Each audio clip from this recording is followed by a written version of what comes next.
एक दिन वो भी कह देंगे बेटा अब बहुत हो गया, अब गाँव में आके खेती करो। कोई किसी को मतलब नहीं है कि तुमने कितनी कोशिश की थी। लड़की के लिए इतना पागल हो जाना कि पढ़ाई लिखाई से कोई मतलब ही नहीं है, अब लगता है कि बस यही जीवन है, सब कुछ यही है। बात करना तो कभी नहीं भूलते, 3-3 4-4 घंटे बातों में बिता रहे हो। सफल हो गए इसका मतलब ये नहीं कि ज़िंदगी में सब कुछ मिल गया। लास्ट मोमेंट पे ऐसा भी हुआ कि एसएससी ने सिलेबस बदल दिया, जिसकी वजह से मैं असफल हुआ।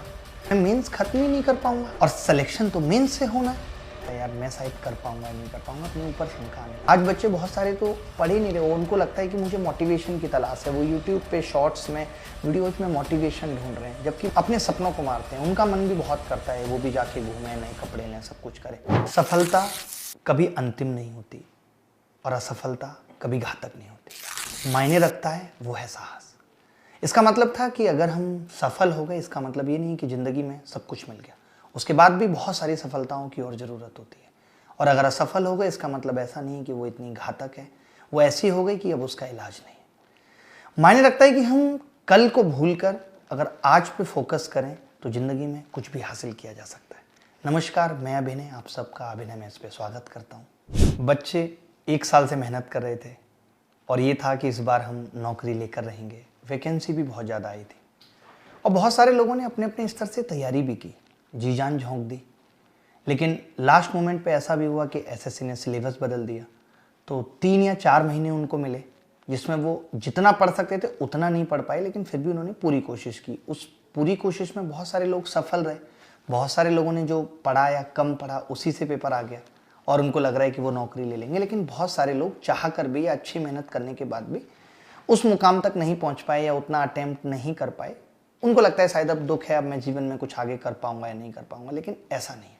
देखिए, जीवन में एक आदत डालनी पड़ती है, गिरकर संभलने की आदत डालनी पड़ती है, हार कर जीतने की आदत डालनी पड़ती है, फिर से उठने की आदत डालनी है। कुछ आदतें जीवन में बहुत ज़रूरी होती हैं जो हमें डालनी भी चाहिए, क्योंकि ऐसा नहीं है कि इस बार सफल हो गए तो अब हर बार जीवन में सफल होंगे, या इस बार असफल हो गए तो हर बार जीवन में असफल ही होते रहेंगे। ऐसा नहीं है।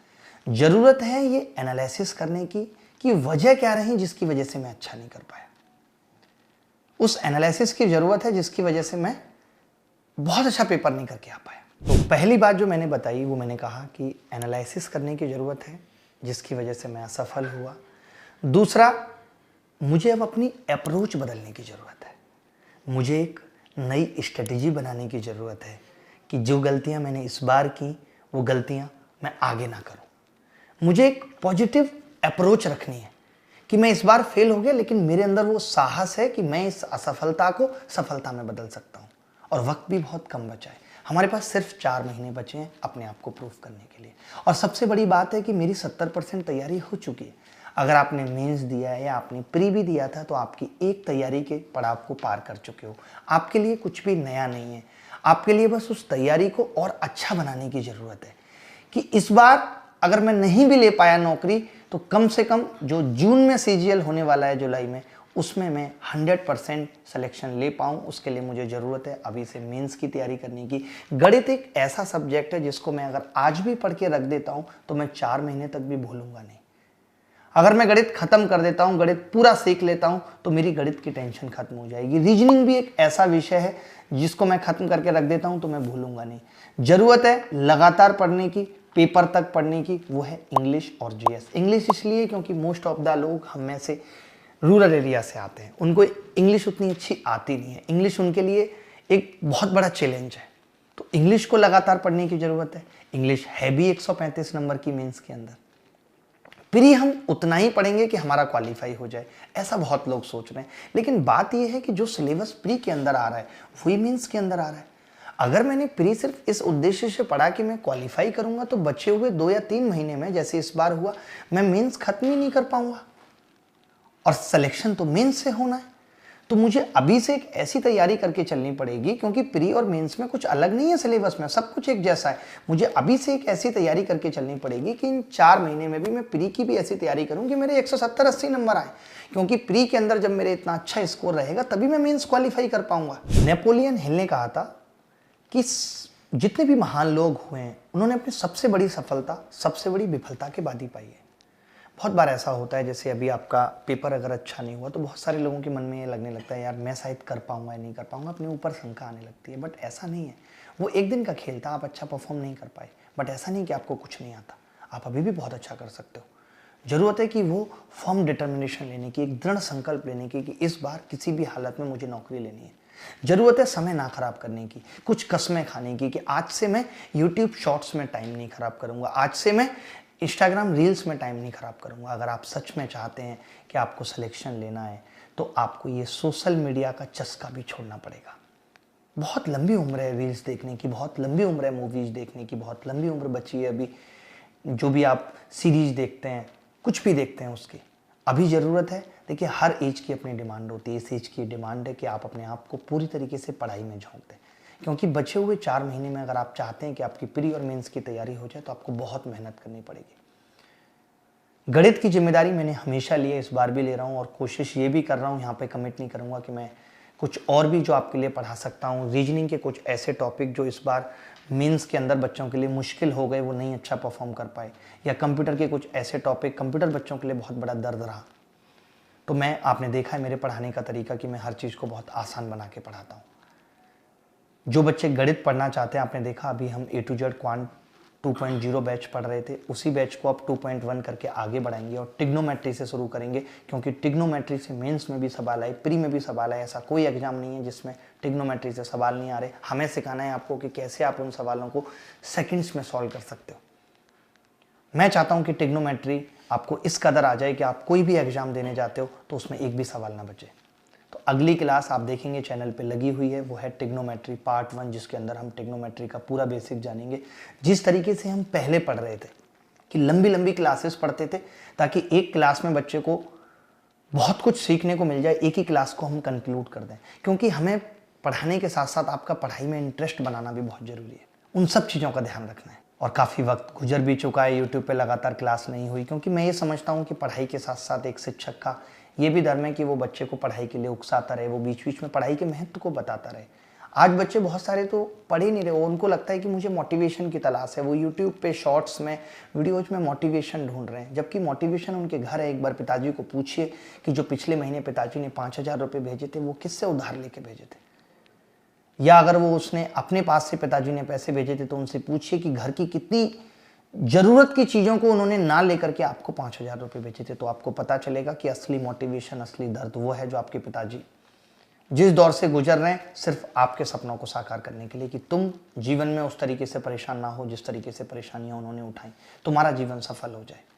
कितनी मेहनत करते हैं माँ बाप अपने बच्चों के लिए, अपने सपनों को मारते हैं। उनका मन भी बहुत करता है वो भी जाके घूमें, नए कपड़े लें, सब कुछ करें, लेकिन सिर्फ आपकी ज़रूरतों की वजह से वो अपने हर ज़रूरत को मार लेते हैं, हर इच्छा को मार लेते हैं कि तुम जीवन में किसी लायक बन जाओ। और तुम घर के बाहर रहते हुए भी अपना समय खराब करना, इससे उससे बात करना, दोस्ती यारी में समय खराब करना, किसी लड़की के लिए इतना पागल हो जाना कि पढ़ाई लिखाई से कोई मतलब ही नहीं है, अब लगता है कि बस यही जीवन है, सब कुछ यही है। कैसे भूल जाते हो माँ बाप के उस चेहरे को? शायद अगर अपने फ़ोन में वॉलपेपर पे ये सेट कर लो तो तुम्हें हर पल ये पता चलता रहेगा कि मुझे पढ़ना है, मुझे मेहनत करनी है। आज हम मोटिवेशन के लिए लोगों को देख रहे हैं, लोगों के शॉर्ट्स देख रहे हैं। मैं इस पर एक लाइन कहना चाहूँगा कि किसी और के कदमों पे चलकर नहीं बदलती जिंदगी, एक अपनी कहानी बनानी है।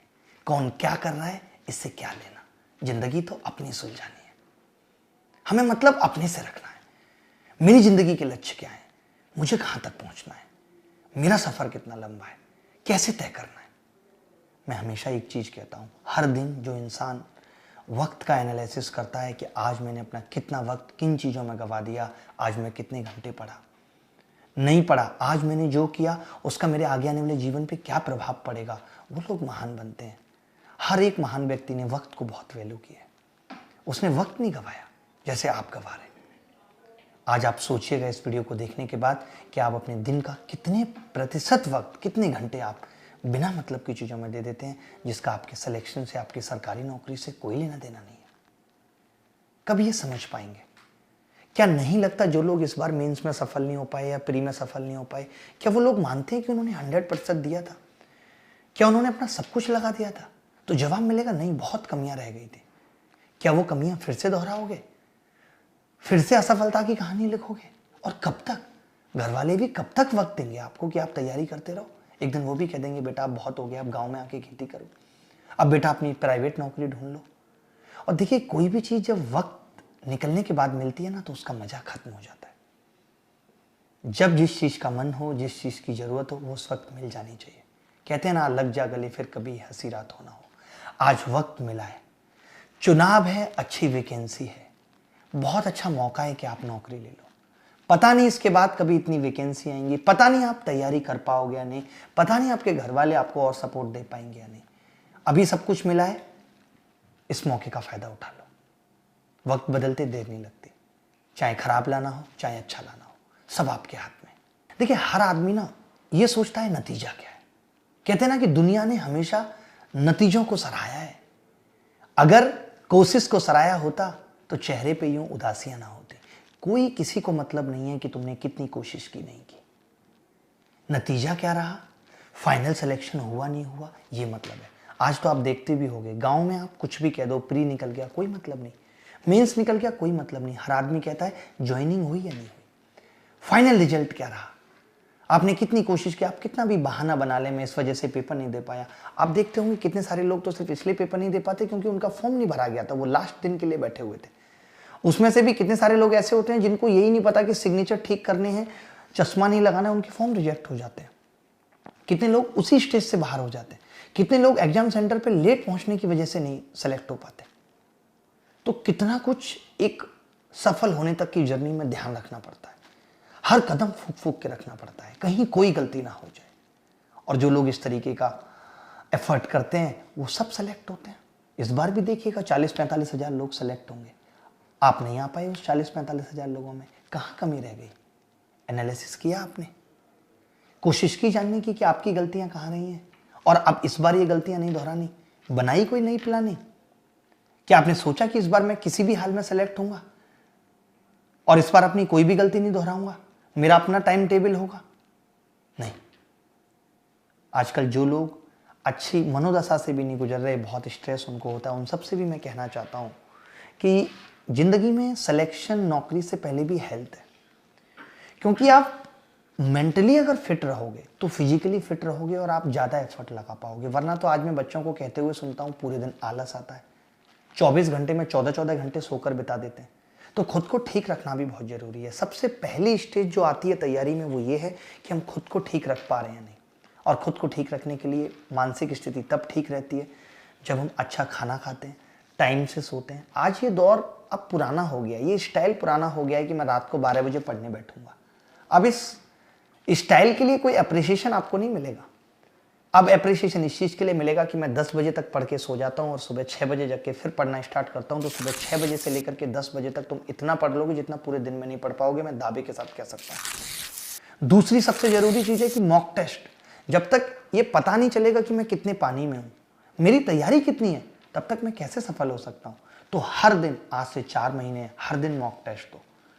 अगर आप मॉक टेस्ट आप कहीं नहीं ले पा रहे हो, अफोर्ड नहीं कर पा रहे हो, तो आप सबको पता है कि हमारे अभिनय मैथ्स ऐप पे 10-12 हज़ार मॉक टेस्ट हैं, एसएससी पास में, बैंक पास में। अगर आप अफोर्ड नहीं कर पा रहे हो तो हमारा नंबर भी साइड में लिखा हुआ है, आप इस नंबर पे कॉल करके वो मॉक टेस्ट फ्री भी ले सकते हो। कि मैं अफोर्ड नहीं कर सकता बट मैं मॉक टेस्ट देना चाहता हूँ, मैं चाहता हूँ कि हर बच्चा सिलेक्शन ले, जिस भी तरीके से हो सकता है। तो इन दोनों में से किसी भी नंबर पे कॉल करके आप हेल्प के लिए बोल सकते हो, आपकी 100% हेल्प होगी। उसके बाद भी ना हो तो आप मुझे पर्सनली मेल कर सकते हो। लेकिन मॉक टेस्ट दो, डेली मॉक टेस्ट दो। हर दिन फिक्स कर लो कि मुझे मॉक टेस्ट देना है, हर दिन फिक्स कर लो मुझे इतने घंटे पढ़ना है। बहुत सारे लोग कहते हैं कि मैं कंसिस्टेंट नहीं हो पाता, हर दिन मैं नहीं पढ़ पाता। हर दिन उससे बात कैसे कर लेते हो? बात करना तो कभी नहीं भूलते, 3-3, 4-4 घंटे बातों में बिता रहे हो।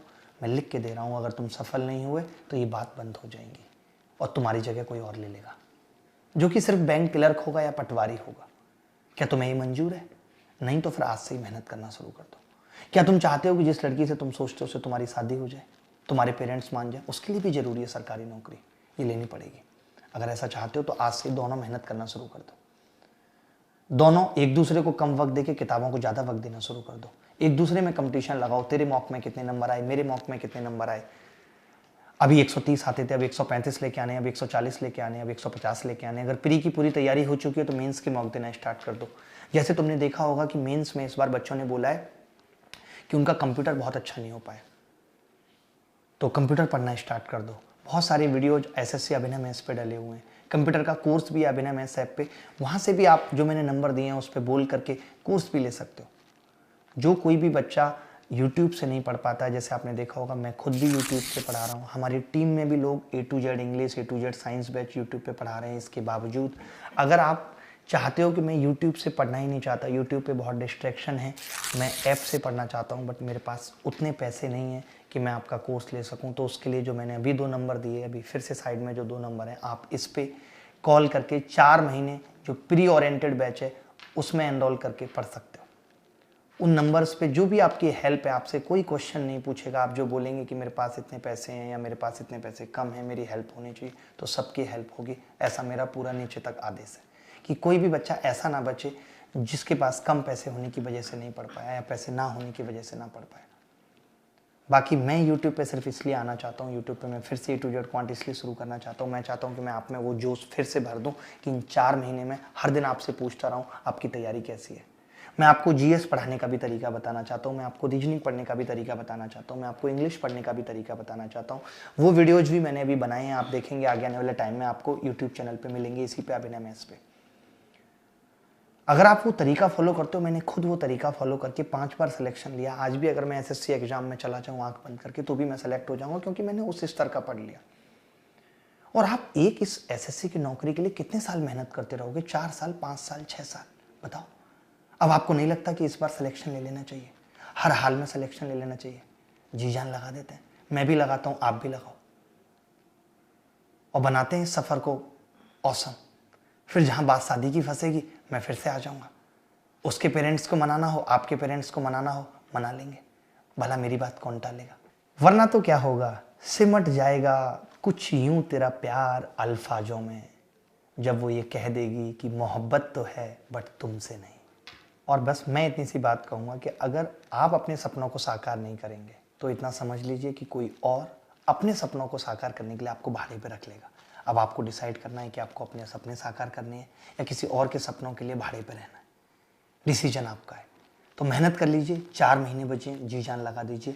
मैं भी आ रहा हूँ A to Z क्वांट 2.1 लेकर के, पूरी ताकत लगाऊंगा। और इस A to Z क्वांट 2.1 के अलावा कैसे GS पढ़नी है, GS पढ़ने का तरीका क्या होना चाहिए, करंट अफेयर का स्टाइल क्या होना चाहिए, कंप्यूटर पढ़ने का तरीका क्या होना चाहिए, किस तरीके से, ये सब कुछ बताऊंगा। क्योंकि मैं पूरा मेंस का पेपर देख चुका हूँ, मेंस में कैसा पेपर आया, 150 से ज़्यादा बच्चों से बात कर चुका हूँ, क्या क्या उनको तकलीफें आई। गणित आप देख चुके हो कि बहुत ज़्यादा मुश्किल नहीं पूछी जा रही है, 1 या 2 सवाल ही ऐसे हैं जो थोड़े बहुत मुश्किल आ रहे हैं। प्रोबेबिलिटी हम फिर से एक बार लाइव पढ़ लेंगे, स्टैटिस्टिक्स हम फिर से एक बार लाइव पढ़ लेंगे। कमेंट करके आपको ये भी बताना है कि आप लाइव पढ़ना चाहते हैं या रिकॉर्डेड पढ़ना चाहते हैं। और फिर से जब 15 दिन बीत जाएंगे तो मैं एक स्ट्रेटेजी सेशन सब्जेक्ट्स को लेकर के कि किस किस तरीके से पढ़ना है उस पर भी चर्चा करेंगे। बट पढ़ाई पे फोकस ज़्यादा रखना है। और मैं सिर्फ यूट्यूब पे लाइव आके इसीलिए पढ़ा रहा हूँ ताकि आपकी पढ़ाई चलती रहे, कंसिस्टेंसी बनी रहे, आपको पढ़ाई में उत्साह बना रहे, आप डिमोटिवेटेड ना फील करें। तो पूरी शिद्दत से पढ़ेंगे, मैं पढ़ाऊँगा, आपने पढ़ना है पूरी ताकत से। तो विराम लेता हूँ। बहुत अच्छा लगा आपसे बात करके, इसी तरीके से बातें होती रहेंगी। बताइएगा आपको कैसा लगा ये वीडियो देख के, आपने क्या सीखा। कोई ऐसी एक बात जो आपके दिल को छू गई हो, कमेंट करके जरूर बताइएगा। थैंक यू, नमस्कार, धन्यवाद।